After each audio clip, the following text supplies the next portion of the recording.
Well, welcome everyone. Thank you for being here. And here's Glen Merzer, my dear friend and author and screenwriter. He has this tremendous capacity for telling stories. And his latest book and his latest story is that America Goes Vegan. Take it away, Glen. Thank you, Silas. Thank you, everyone, for being here. I will get to talking about my new book with Tracy Childs, America Goes Vegan. I'll say, though, that what happened was that I've been writing and co-authoring books for many years, trying to make the case for the healthy, whole foods, low-fat, vegan diet. And then when I met Silas a couple of years ago now, I learned that we need to get the planet vegan by the year 2026. So that was much sooner than I expected, and it put a lot of pressure on me, and I developed a hernia. So I had to take some time off in January for hernia surgery, but now I'm back, and Tracy and I put out this book, America Goes Vegan, and the idea is that if we can just get everyone to get the book, read the book, give the book to somebody who isn't vegan, and they all read the book and keep that process going, then America will go vegan. And then after America goes vegan, then the world will go vegan. And after the world goes vegan, the climate will finally begin to cool. And then after that happens, I'm suggesting we have a concert in Central Park to celebrate, starring Paul McCartney. So that's the plan. You can't get your concert tickets yet because there is work to do first, okay? But that's the plan. I'm delighted to follow Lisa's lovely interfaith meditation, because in a sense, faith is what I want to talk to you about. And I grew up in a secular household, and faith isn't usually a subject I speak on. But I'm reminded of the play that became a movie, Inherit the Wind. Many of you probably saw that. For those who didn't, I'll sum it up briefly. There was a teacher.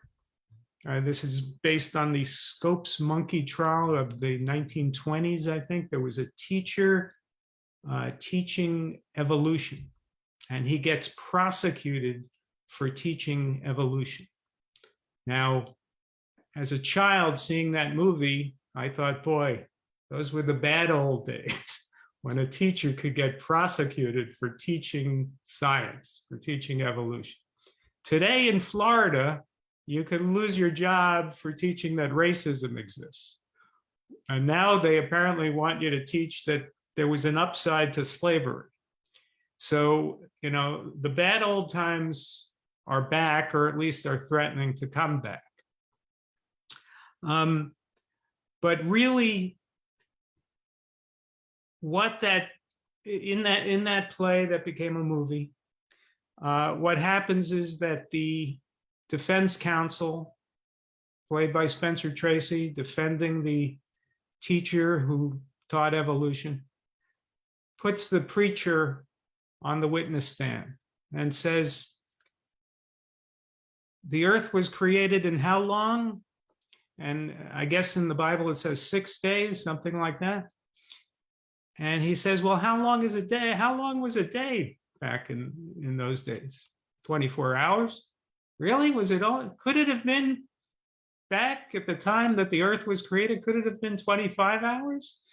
And the preacher makes the mistake of conceding that. Yeah, I guess back then it could have been 25 hours. Really? Could it have been 2 days? 48 hours? Could it have been a billion years? And by introducing the concept of flexibility within faith, the movie leads to the point that faith and science can be reconciled, but only if there's some flexibility within faith. only if you accept that science really exists and we have to interpret things around that. And I say that because I really believe that the battle today for a sane world and for a livable world is the struggle that was dramatized in Inherit the Wind. It's the struggle of culture versus science. And, you know, my life's work is taking the side of science, and I'm not a scientist. I'm not a scientist. I'm a writer. I was a playwright originally. But this is the struggle for the world, is we need to defend science. I want to give a shout out to a new friend, to new friends of mine who I never met before, who are in the audience, and Bram and Beneke, hello. And Bram is a meteorologist, and he is on the side of science, joined our cause to promote a sane approach to nutrition and to the climate. And I happen to know that Bram and Beneke, because they mentioned this in an email, are members of the Unitarian faith, which is the most, I think, flexible religious faith that I know of. I don't know if any of you have ever been to a Unitarian communion service, but the Unitarians take a bite of a wafer and a sip of wine, which they believe represents the body and blood of Pete Seeger. So it's a wonderfully flexible faith. And that's what we need, is a flexible faith so that we could approach the problems that face humanity without denying science. So let me say why I think that science denial is what is our enemy here, the enemy of humanity. There is science denial in the field of nutrition. All the science supports the diet that we advocate. It's not some of the science, it's not half of the science, it's not 90% of the science, it's all the science. All the science confirms that human beings are herbivores. And I will give you just a few examples. I have written books on this, and please pick up a copy of America Goes Vegan. You'll see some of the arguments in there. But let's start with an experiment done in 1913 by a Russian fellow named Nikolaevich Anichkov. In 1913, he did an experiment on rabbits. Now, we don't approve of that. We don't approve of animal experimentation, but this was 1913, so let's let it go. He fed egg yolks to some poor, unsuspecting rabbits. And you know what happened? They all developed atherosclerosis. Now, why did that happen? Because rabbits are herbivores. And when you feed cholesterol to herbivores, and this has subsequently been confirmed in other experiments with other herbivores, when you feed cholesterol to herbivores, they always get atherosclerosis. Now, when you feed cholesterol to omnivores, like the dog, they don't get atherosclerosis. Never happens. When you feed cholesterol to carnivores, like the cat, they don't get atherosclerosis. Never happens. So what we're talking about is 100% of the time, when you feed cholesterol to herbivores, they get atherosclerosis, and 100% of the time, When you feed it to omnivores and carnivores, you don't. Now, human beings, as we all know, get atherosclerosis. In fact, they have discovered through autopsies that even children in America have the beginnings of atherosclerosis. So let's do the math. And I don't think this math is very difficult. Only herbivores get atherosclerosis. Humans get atherosclerosis. Ergo, humans are herbivores. And in fact, there is no other animal on Earth that gets atherosclerosis because the omnivores and the carnivores can't, and the other herbivores are smarter than we are. They eat their own food, plants. So to make the case for, as so many books out there do, that human, the paleo books, the caveman books, the Atkins books, whatever all these crazy books are that advocate eating meat, they're denying the fundamental obvious fact that I've just proven with elementary science. Now there's more. There's evolution. Going back to Inherit the Wind. We are the cousins of the great apes. Unless you are an evolution denier and a science denier, that's a rather self-evident fact. And their diet is 96 to 99% plants. They eat the occasional termite. My attitude is, if that's what you want to do, go knock yourself out. But they are plant eaters. And then there's blood pressure. Blood pressure is dispositive. The diet that gives you the healthier blood pressure is the human diet. Can't be denied. Nobody makes the case for high blood pressure. And there have been countless experiments done, studies done, that have proven that the plant-based diet gives you healthfully low blood pressure, reduces your blood pressure.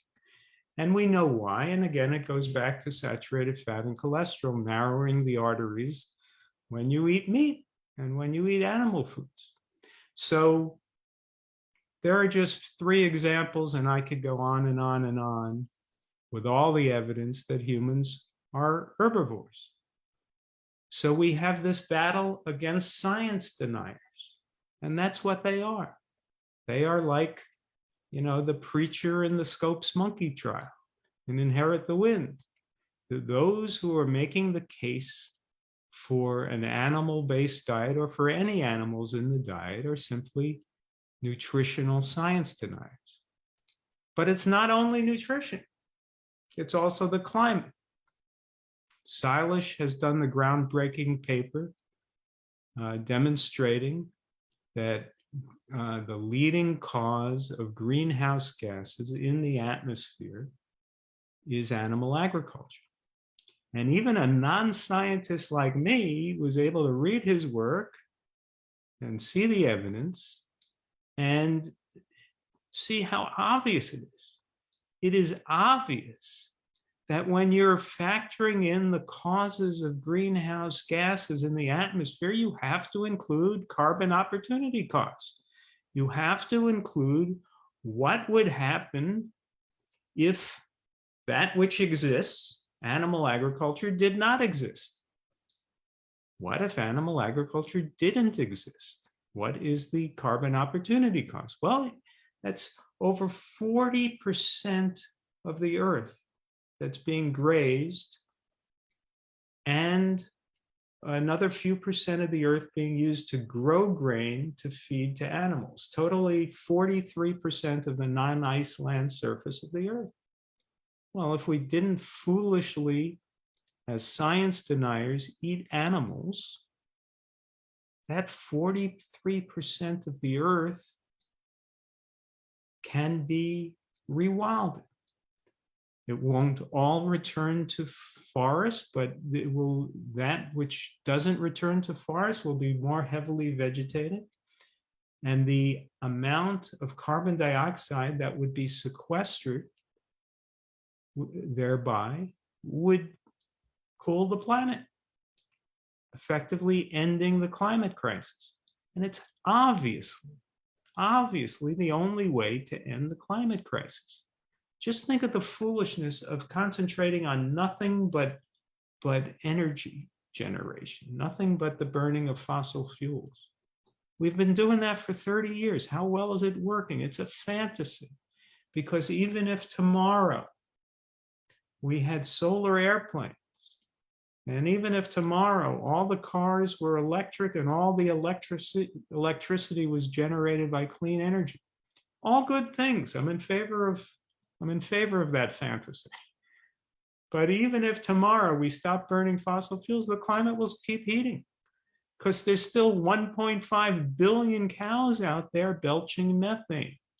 Methane, to account for it honestly, is at least 120 times as powerful a greenhouse gas as carbon dioxide. And when there's a molecule of methane in the atmosphere, it doesn't care whether it came from a gas pipeline or enteric fermentation inside a cow. It's the same molecule. So we need to view those 1.5 billion cows out there from a climate perspective as being the same thing as gas pipelines emitting methane into the atmosphere. It's just too much methane. And methane is the gas that more than any other is leading to the incremental heating of the atmosphere right now. And methane is the signature gas of animal agriculture. That, along with nitrous oxide, which is 300 times as potent a greenhouse gas as carbon dioxide. And we are fouling our land with lagoons of manure from cows and pigs, and these lagoons are emitting nitrous oxide and methane, these terribly powerful greenhouse gases. And so when I talked about science deniers before, most of us, when we think of climate, we think of climate deniers as people who don't believe that there's anthropogenic climate change, that humans are heating the planet. There are fewer and fewer such people today, because we see the storms. The heat wave in Phoenix now is 31 days of temperatures of around 110 or more. I mean, we see the heat domes, we see the tornadoes, we see the floods, and just the temperature of the earth breaking records. So we need to include, when we talk about climate deniers, we need to include not just, the people like Senator Rubio of Florida, who say things like the climate is always changing and try to deny the reality that it's getting hotter. We need to also include Al Gore. It's time we include Al Gore as a climate denier. It's time that we include all those who insist that the only cause of climate change is the burning of fossil fuels. The burning of fossil fuels is the second leading cause of climate change, and it is, in my opinion, a fairly distant second. We need to recognize that the leading cause of climate change is animal agriculture. So in the book, America Goes Vegan, I try to take us on a little journey within each chapter and talk about climate and nutrition from a distinctly American perspective.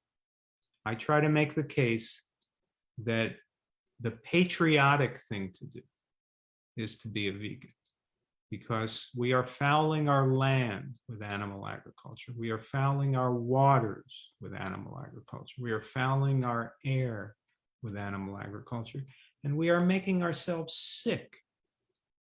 And, we are the single, now think about this, because this is really remarkable. There have been human beings for, modern human beings for something like 50,000 years, and some form of hominids for millions of years. And in all of human civilization, we are today the fattest, sickest population ever to walk planet Earth. 42% obesity in America. So the patriotic thing is to get us healthier. And the only way to get healthier is to not be a science denier, eat the diet that has been proven, that is easily proven to be the natural human diet. Eat plants and mushrooms.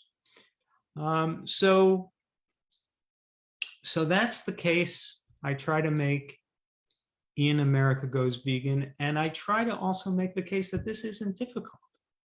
These changes are easy to do, and you could take the same foods that people are used to eating, mac and cheese, and Tracy Childs provides 120 recipes to show how to make the most basic, well-loved,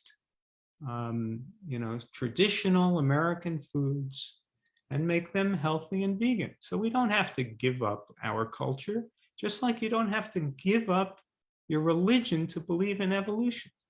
We don't have to give up our culture to adopt a healthy human diet. We just have to transform our culture a little bit. We have to be a little bit flexible with our culture, like you have to be a little bit flexible with faith.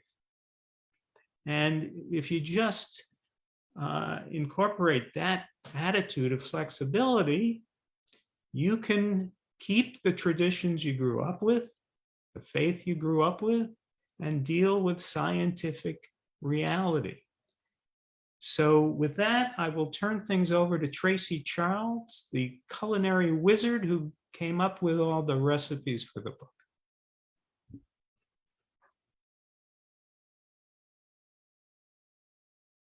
Unmuting myself here. There I go.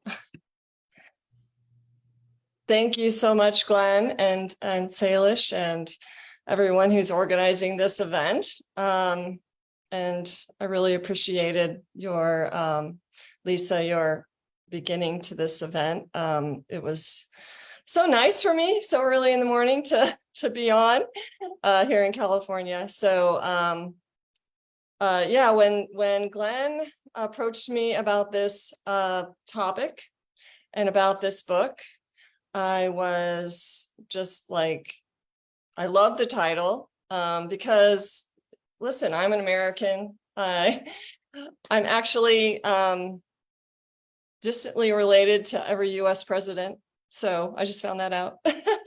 And so almost every US president, except the ones that don't have English names or whatever. But anyway, I raised a family vegan, and I've been vegan since 1990, and it's just been my passion to learn about the cooking and to contribute any way I could. So I've been a community organizer here in San Diego. I have an organization called Plant Diego, which is a Plant Pure pod, part of the Plant Pure organization. But now we're part of the Physicians Committee for Responsible Medicine. So part of a bigger organization, we're going to expand that. So just everybody look into that if you're interested in starting one of these grassroots organizations in your own community. But just a little, wanted to introduce myself a little and talk about my particular journey towards this type of lifestyle. When I was 17, in my biology class, junior in high school, my teacher showed a cross-section of pork, and he up on the screen, and he started with the pointer looking naming all the different microorganisms in there, and saying, well, this is one that could kill you, and that one could kill you. Oh, that's not so bad, but don't worry, because we cook it, and so it's fine. They're all dead, and they're not gonna harm you. Well, I took that as, and I'm surprised that not everybody in the class took this as a warning and a sign that we shouldn't be eating meat. So just for the case of, well, do we want to eat dead microorganisms that were in pork? And I just recently heard about sushi, that it is frozen to kill the parasites that are in the fish. So there's all this human error that could happen. I see it. That's the way I see it. I want to have control, and I want to, just keep my food as clean as possible. Even at the age of 17, I kind of clued in on that. So I became the only vegetarian that I knew. This is way back. And then just went on with my life. All my friends weren't vegetarian. My family was like, okay, fine, do what, luckily you learn, how to cook. So, and my mom was fine, she would make things vegetarian for me. And we, honestly, we didn't eat a lot of meat. So, we always ate a lot of vegetables. So I was that strange kid that liked vegetables. So it really wasn't a huge jump for me, but still, I was, used to eating certain types of meat, especially, honestly, the processed ones, because they were the least like meat. So I would eat those. So I was like, okay, I'm not gonna eat those anymore. All the really salty stuff, that's the stuff I liked, but except bacon. I hated that because it actually resembled the animal. So, so I went on to college and was the only vegetarian in Idaho. I went to University of Idaho. So I just became used to just being the odd person, who didn't eat meat. But I always loved the lifestyle, and I always was enamored with learning more about it.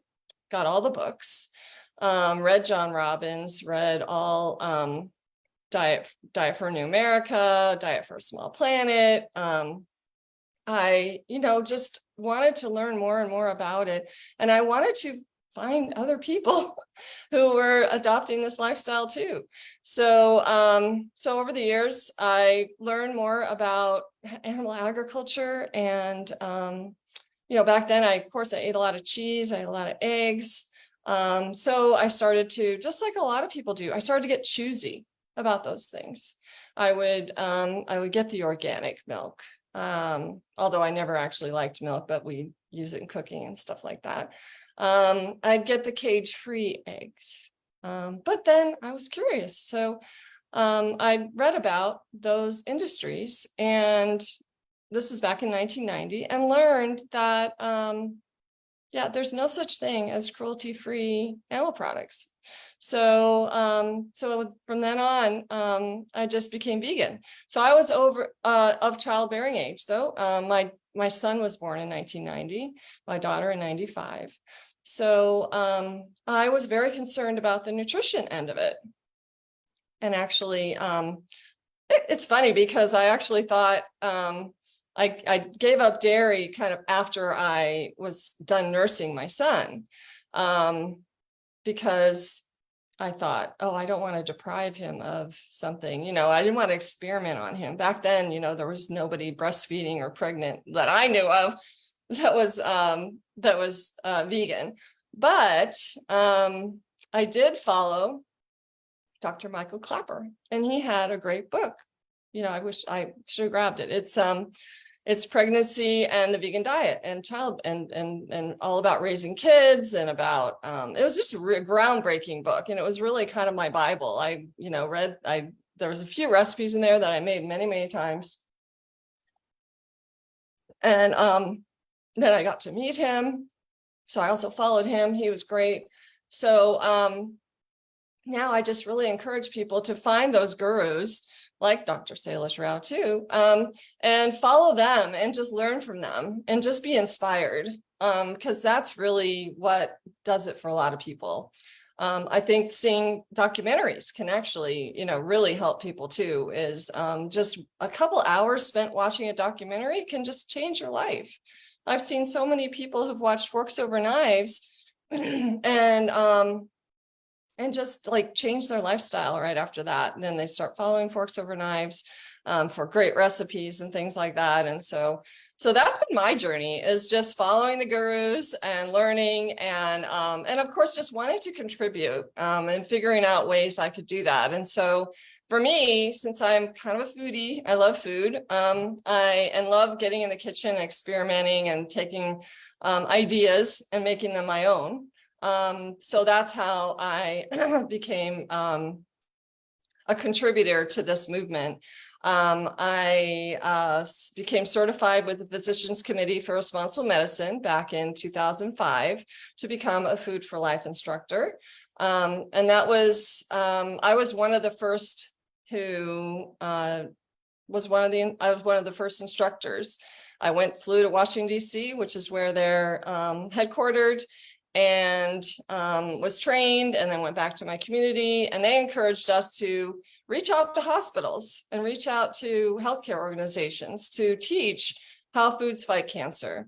And so I did that. You know, I was at Sharp Hospital here in San Diego teaching for many years, with Scripps, all the, you know, the big healthcare organizations here in San Diego. And so that's another idea. If you guys don't know about the Physicians Committee and you want to reach out, and you love to cook and you want to reach out in your community, that's a good way you can get trained. So just go and search there for the Food for Life program, and they have online training now, so anybody can do it from anywhere. And so they've been such a big part of my life. When I started teaching the classes, all the recipes called for a lot, not all of them, but when we sauteed, we would use olive oil. And then all of a sudden, a couple of years later, we came with a whole new book, and it was oil-free for cancer prevention and survival. And I was like, oh, well, that's interesting. So I started, you know, learning the technique of actually sauteing without oil. And just moved it into my own life. So I did it, of course, in classes, but then it became automatic because I found out that the food tastes so much better when you do that. You taste the food more, because what does oil do? It just coats the food, and it makes it so you're not really tasting everything, and it makes you actually add more salt to get more flavor into your food. So it's very interesting that, you know, I really recommend, and listen, back in that day when I started doing it, I was like, oh, what? That's really weird. And all your baked goods also oil-free, you know. So I just learned all those techniques, and and then started taking recipes, making them my own.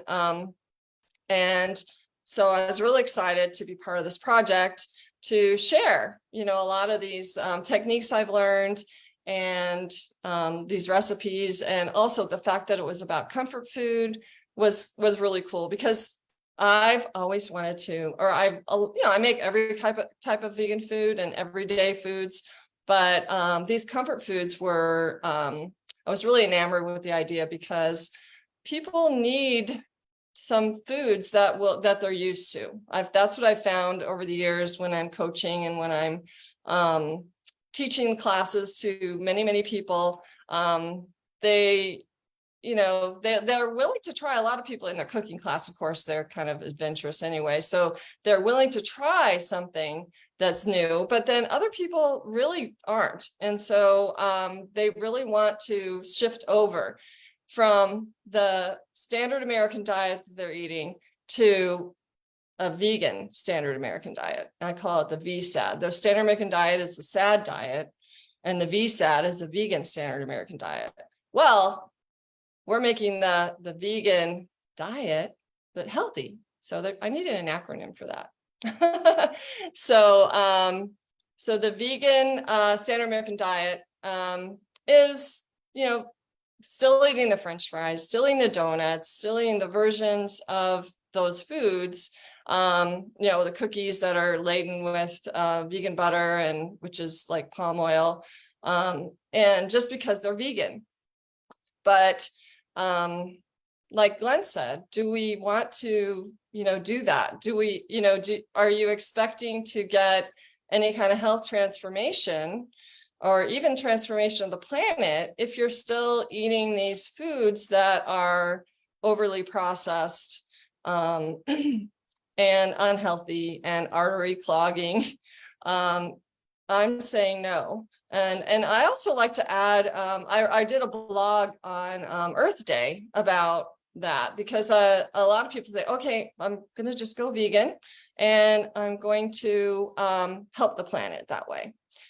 Well, what about thinking about the ingredients that are in those vegan foods? Think about the processing that went into it. Think about the packaging that went into it. That's another level, I guess. One level is just switching over, and the next level might be just examining what's in the food. Okay, it's vegan, just handed to you, it's vegan. Well, what about, like Beyond Burgers, for instance? It's a great shift for people. I love that they're available for those who, can choose to eat that instead of meat. I'm really grateful that they're available, but I'd say a good transition. And then I want people, as they become more and more vegan, to get a little more mindful and consider the fact that it's nutritionally the same as meat, right? Except for it doesn't have cholesterol. But other than that, it's got a lot of saturated fat, and it's really all it is fat and protein. So if you talk about our burgers in our book, we've got like tons of recipes. And also my food company, I sell unprocessed, wonderful burgers that you can just pop in your toaster oven.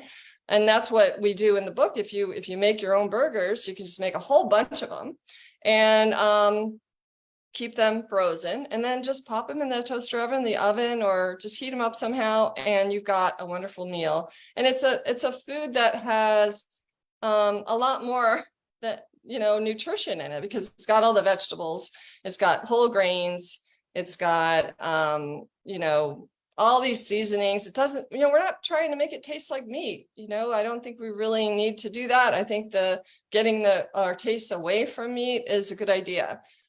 So since I've been eating this way for so long, I no longer have a taste for meat. And like I said, I don't really even like it. So, when the Boca burgers came out, did I like those? No. So, it's everybody's different. I understand that. But when you change your taste buds and you take yourself away from those processed foods, your taste buds will change too. That's what people need to have faith about that. And talking about faith is this faith in yourself, faith in, yourself, and also being good to yourself and valuing your food and valuing what you're feeding yourself. So I think also about processed foods is they're concentrated. Like, for instance, the processed soy and things like that are in Beyond Burgers, or, things like that, other, foods like that. It's concentrated, who knows what, so I always just say, I want to have my food be not concentrated, so that if there are some toxins or something like that in the food, at least I'm getting a smaller amount. If there are toxins in a food that's concentrated, you're getting, you're loading yourself up with toxins. So that's, again, just things to think about. I like to, just share things with people and get them to get more mindful about their food choices and about, and why you might do that. And why are we eating low fat? That's another thing that people sometimes don't understand, because obviously Americans eat a high fat diet normally. So when you talk about a low fat diet, which is what we're doing in the book, even though we're making all these comfort foods, it's a little higher in fat than maybe some other things, because we did use nuts and seeds, because we want to make things creamy and similar to what you've tasted. But you can still lower the fat by just looking at foods and looking at which ones are low in fat and which ones are higher in fat. And that's why I teach people in my classes. I say, well, nuts, seeds, avocados, those are all whole foods. They're great whole foods, but those are really super high fat foods. So if you're trying to lose weight, if you're trying to reduce your risk of coronary disease, you might, and diabetes, you might, just accentuate the low fat foods, which is the potatoes and the grains and things, and the vegetables and the fruit, all those really nice, the 4 food groups, and then decentuate the ones and just not highlight the higher fat foods. So anyways, I just love talking about healthy foods, and I think we're on to our next person. So thank you so much for having me here, and everybody, let's go vegan. America goes vegan. And could I just jump in? Sure. Please. To say that there were 2 reasons why I approached Tracy to do the recipes for this book. First is the one you just heard. Tracy is concerned with making healthy and delicious meals that are also healthy and delicious meals. I'm saying it wrong. Making delicious meals that are also healthy. She's concerned with making foods healthy and low fat. So that was one reason. But the other reason Tracy doesn't even know. So I'll tell you right now, Tracy. The other thing is that I did an ancestry test of my own, and it turns out I am related to every vice president in American history. So between the 2 of us, we've got you covered. So that was the other reason. There you go. We're Americans. We do have time for one question if someone from the audience wants to ask you to. Please raise your hand and we'll unmute you. Meanwhile, thank you so much for this contribution. You guys are amazing. And I saw all the recipes that you put together that are all comfort foods. That's it. You don't even miss the comfort foods when you go vegan and take care of your health. Go ahead, Tracy. I want to tell people to make the mayo. That's the best. It's the best thing that if you like mayo, and I always used to keep Vegenaise in the fridge, and now I keep my own mayo that I made. And that's a game changer for people because the nutritional balance of it is the opposite of what mayo is, which is super high in fat. I mean, obviously there's some fat in my mayo, but it's 1.5 grams per tablespoon as opposed to 14 grams of fat.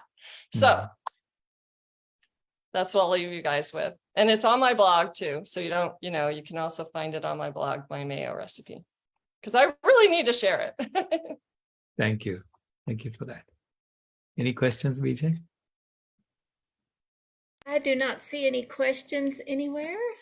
Oh, I see Angela has a question. Go ahead, Angela. Hold on a second.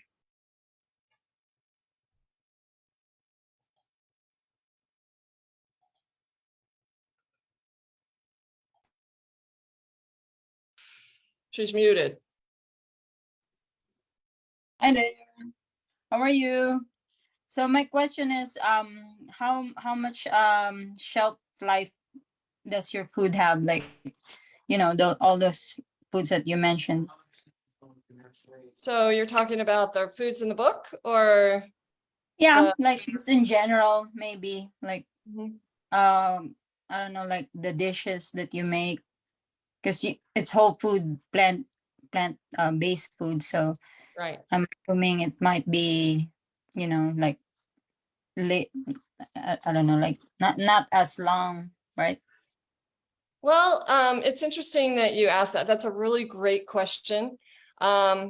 So if you think about it, plant foods don't contain the bacteria to begin with that meat and dairy and eggs do, because those are coming from a dirty environment, right? They're coming from the animals. So when they enter your house, they are already pretty much going bad. They're going bad in the store. They have to keep them refrigerated, but they're going bad when you're entering your house. But the super processed foods, like the cookies and things like that, well, those have been dried out. Those are really dry foods. So bacteria does not like them because nothing likes them. It's like there's no food value.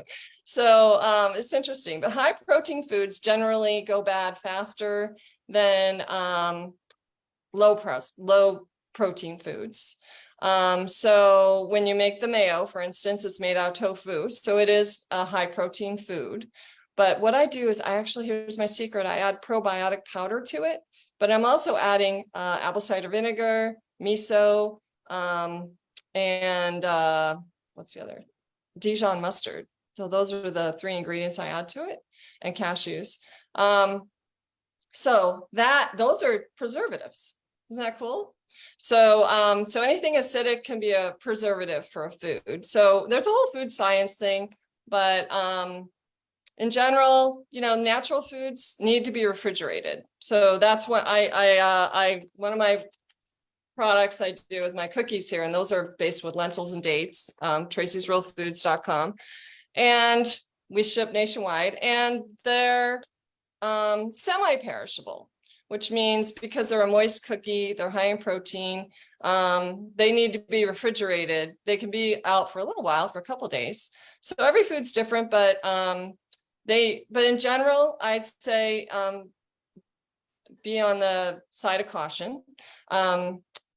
Refrigerate almost everything you can. For instance, if you process flax seeds, refrigerate them.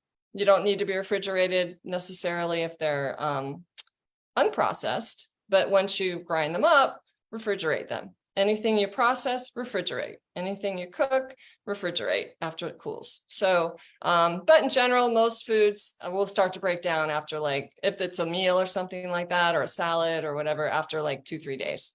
So I'd say 2-3 days, and then maybe toss it or compost if you can.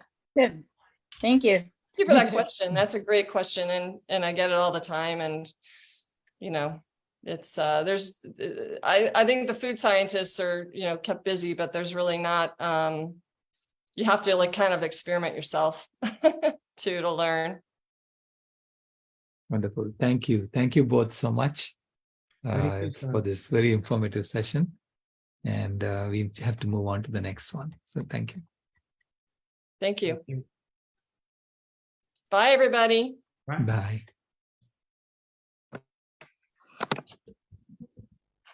So now we have Indira and Yes. Julian. Now, shall I just keep the Facebook live going? I can't turn it off. Yeah. Mac has to turn it on. Yes, so I can just stop it, and I just need 1 minute so that I can just configure the stream. Just 1 minute.